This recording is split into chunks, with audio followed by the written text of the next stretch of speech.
mi gente, bienvenidos à la table de mariage. Je suis Marie Assens et aujourd'hui, je vous amène avec moi dans mon pays natal. On s'en va au Venezuela. On va se faire un plat réconfortant d'hiver. Nous, on n'a pas d'hiver. On le fait les dimanches ou souvent aussi, ça soit pour la fête des mères, pour la fête des pères. Donc, qui dit Venezuela dit rhum, le meilleur rhum au monde. Que ce soit le Diplomatico, il est extraordinaire. Aussi le rhum Santa Teresa et cette version, il a mon nom dessus. Je l'utilise souvent ici à l'émission. C'est précieux. C'est un cadeau que ma soeur et mon beau-frère m'ont offert pour mon anniversaire. Donc, vu qu'on s'est fait une recette traditionnelle vénézuélienne, je me suis dit, en voyant ça à l'épicerie, c'est une smoothie, donc c'est un mélange de différents jus de fruits, donc ananas, mangue, fruits de la passion. Ce sont probablement mes 3 fruits, en fait, pas probablement, c'est mes 3 fruits préférés. Et ça m'amène tout de suite, dès que je mange ananas, mangue, fruits de la passion, ça m'amène à mon enfance parce que à l'école, dans la cantine, donc la cafétéria de l'école, il y avait toujours des jus frais. Ils ne vendaient pas des boissons gazeuses et c'est toujours le cas au Venezuela. Il n'y a pas de boissons gazeuses dans les écoles. C'est toujours des jus fraîchement faits avec des vrais fruits. C'est sûr que j'aurais pu le faire aujourd'hui avec les vrais fruits, mais en voyant ça déjà tout fait, n'est-ce pas magnifique? Donc, allez, on y va. Oh, regardez, et ça sent.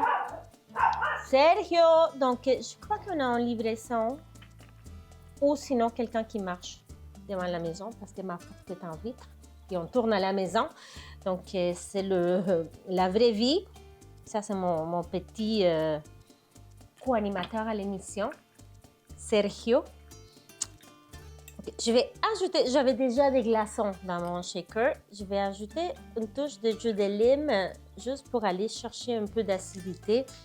Et ça va extraordinairement bien avec le rhum. Okay, on va ajouter. Pour certaines personnes, ça serait un sacrilège de mélanger le rhum Santa Teresa avec du jus de fruits du commerce. Mais je fais ce que je veux parce que je suis chez moi. Ok, allez, on y va. 1, 2, 3.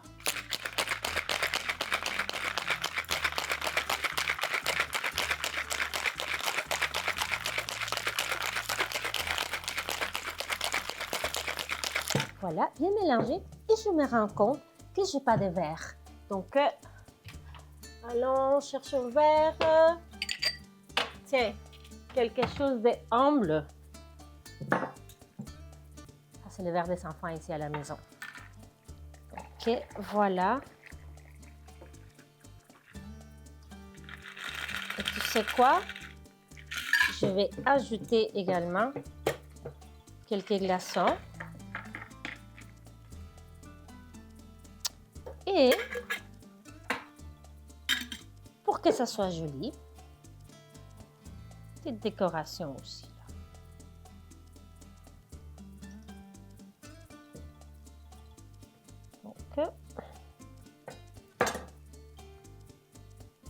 Voilà. Et aussi, je vais chercher une paille. Comme c'est beau. Salud. Oh là là là là là là. Excellent. Petite pause et on revient avec notre thématique émission réconfortante à la saveur vénézuélienne. Donc, qu'est-ce qu'on s'est fait aujourd'hui? On s'est fait un pasticcio venezolano. Donc, vous dites pasticcio, c'est pas italien ça? Oui, c'est italien, mais italien. Venezuela, on l'a adopté. Petite parenthèse, regardez ma viande hachée. J'achète des énormes paquets de viande hachée et je la fais congeler. Ensuite, comme ça ne prend pas de place dans le congélateur. Donc, j'en ai plusieurs. Donc, voilà, je l'ai décongelé hier soir. On va faire revenir notre... C'est du bœuf. on va faire revenir notre viande, beaucoup de bruit, dans l'huile d'olive. Mais quand je vous dis la faire revenir, c'est vraiment la colorer beaucoup. On ne veut pas une viande grise ou beige pâle, non, non, non, non. On veut beaucoup, beaucoup de caramélisation. C'est ça le secret pour notre pasticcio. Donc, pasticcio, pourquoi? Parce qu'on a eu une énorme immigration italienne au Venezuela il y a déjà très longtemps. Donc, en ce moment, supposément, il y en a à peu près 2 millions d'Italiens au Venezuela. Mais honnêtement, je pense que c'est beaucoup plus que ça, avec les descendants d'Italiens aussi.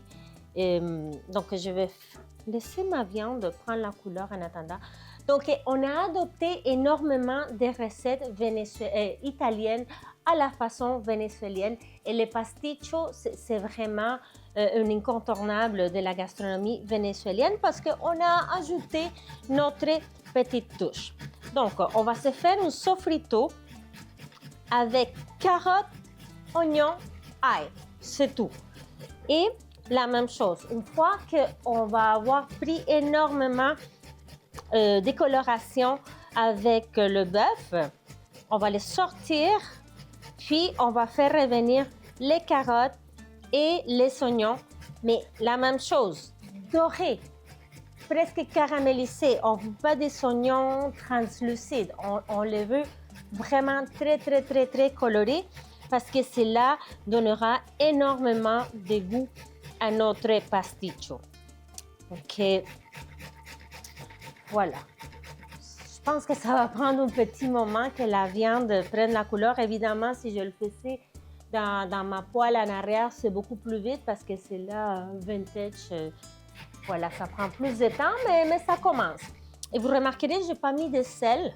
On ne met pas le sel encore parce que sinon, la viande va dégager beaucoup plus d'eau.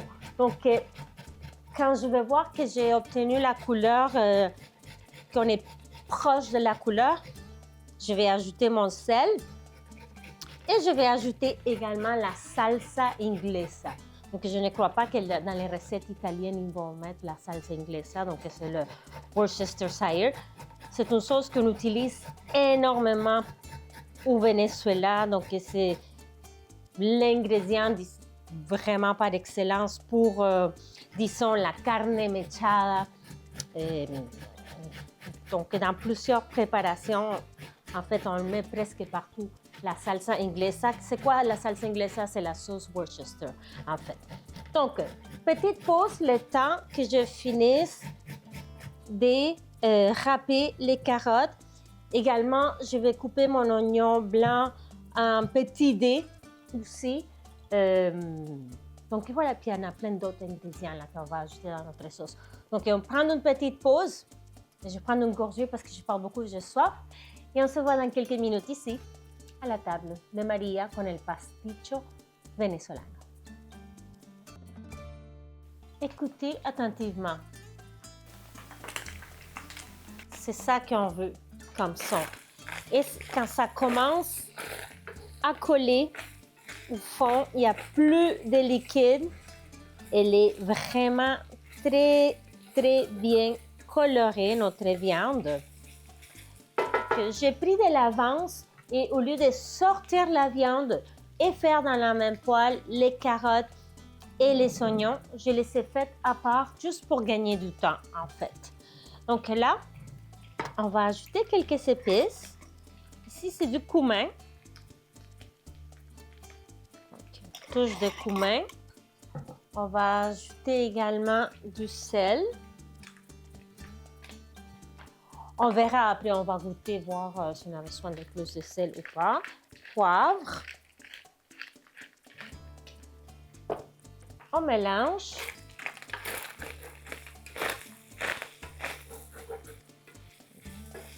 C'est parfait ça, c'est exactement ça qu'on veut.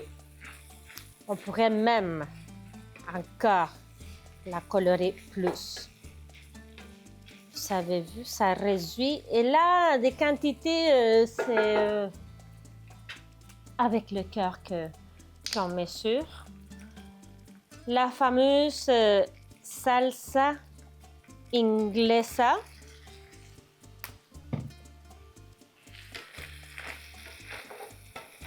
Oh oui, déjà, ça sent super bon. Puis, on va venir décoller le fond, ne vous inquiétez pas. Avec du vin rouge. J'ai pris un vin espagnol Tempranillo. Donc, vino tinto. Donc, on va venir décoller le fond de notre chaudron. Parfait. Parce que là, il y a beaucoup de goût là-dedans, là, plein de saveurs. Ensuite, on va ajouter le sofrito que je fais à part. Donc, quand vous voyez, très, très doré, les carottes et l'oignon. Je vais gaspiller ici, là. Ok, ça aussi, très caramélisé pour aller chercher le plus de goût possible. Mélangeons.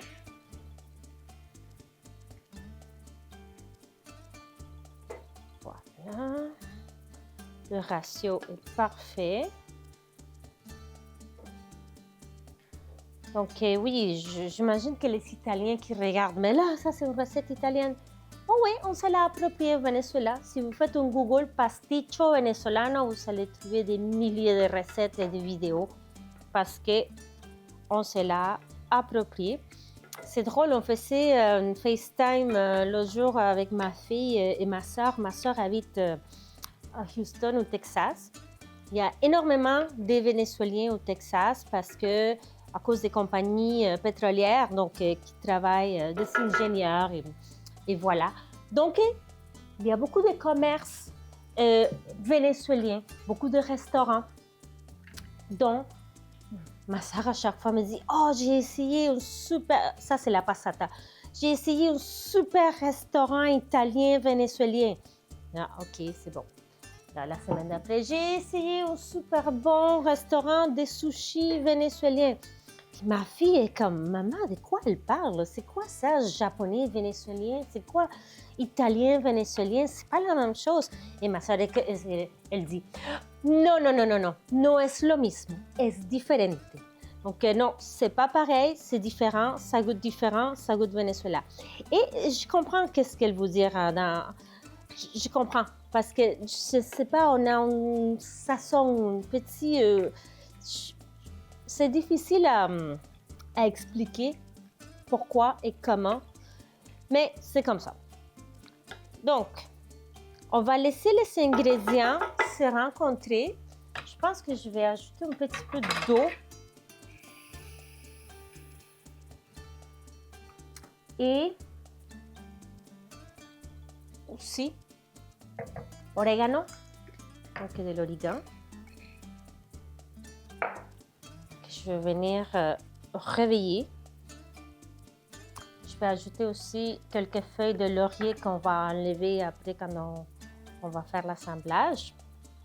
Et vers la fin aussi, je vais ajouter du basilic. Donc, petite pause, le temps que la sauce puisse se rencontrer. Et on revient avec la suite de notre émission de pasticcio venezolano.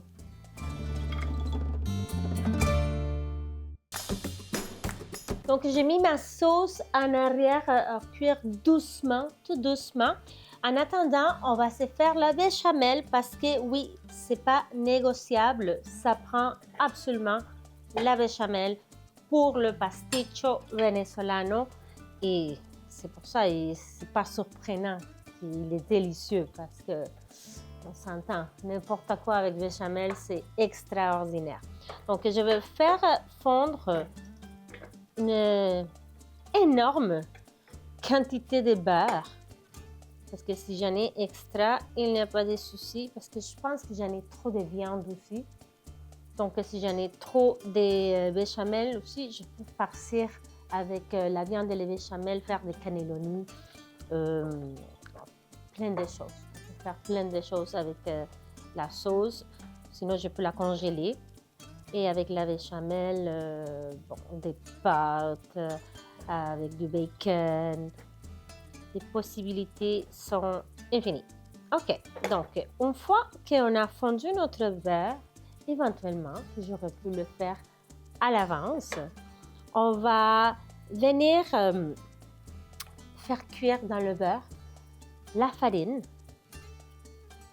et ensuite on va ajouter du lait, mais vraiment en mélangeant constamment pour pas avoir de grumeaux.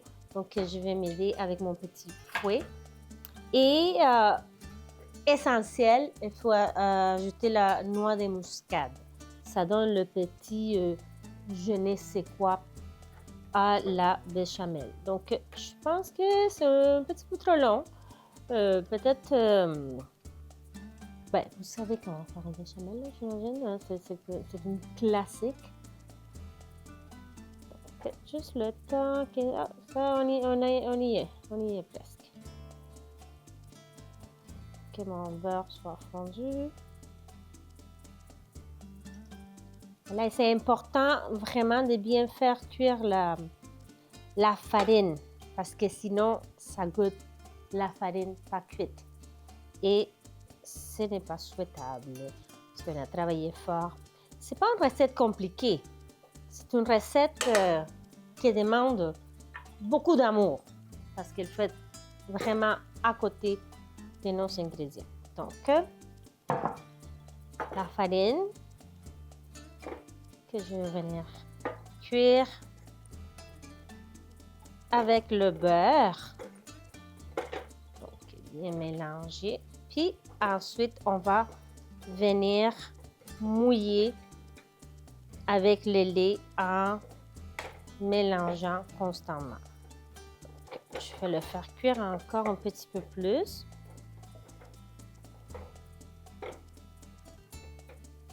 Et voilà, donc petite pause, le temps que je finisse de faire la béchamel et on revient avec l'assemblage du pasticcio à la table de Maria.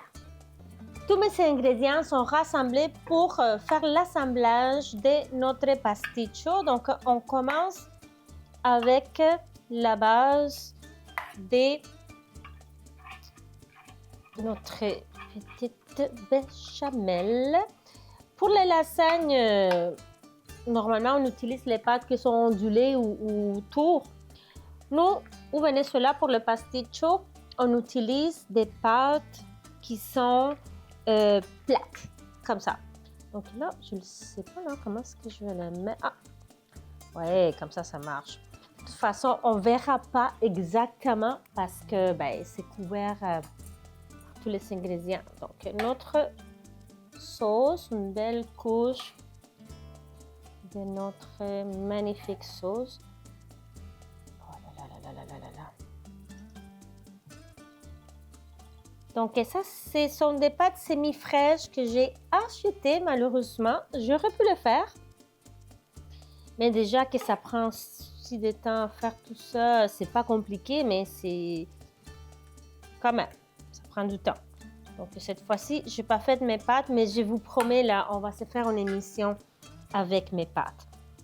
Aussi, dans el pasticcio venezolano, non négociable, jambon. Ouais. On a une tradition au Venezuela, les charcuteries sont très présentes, j'imagine, c'est l'héritage espagnol. Donc, et c'est très rare de les acheter déjà tranchés. On va à la... C'est pas la pâtisserie, à la boulangerie. Parce qu'il y a des boulangeries dans tous les coins parce qu'on achète le pain à chaque jour frais. Donc, on va à la boulangerie, puis on va demander 200 grammes, 300 grammes, 500 grammes de telle chose, telle chose, telle chose. Donc, voilà, c'est ça les étages. Je vais faire un autre étage du fromage. Je l'envoie au four et on se voit dans quelques minutes pour la dégustation de notre pasticcio venezolano. Et voilà ma création, je suis trop fière et je suis ravie de pouvoir partager cette recette vénézuélienne avec vous, recette réconfortante. Et j'attends un petit peu parce qu'elle est méga chaud. Et voilà, c'est un pasticcio venezolano. Un pasticcio italiano parce que ça ne goûte pas pareil du tout. C'est un pasticcio vraiment traditionnel. L'arôme me ramène déjà au Venezuela et je suis certaine que regardez les couches de pâtes, fromage, la béchamel, le jamon, donc du jambon. Allez, on y va. Très chaud.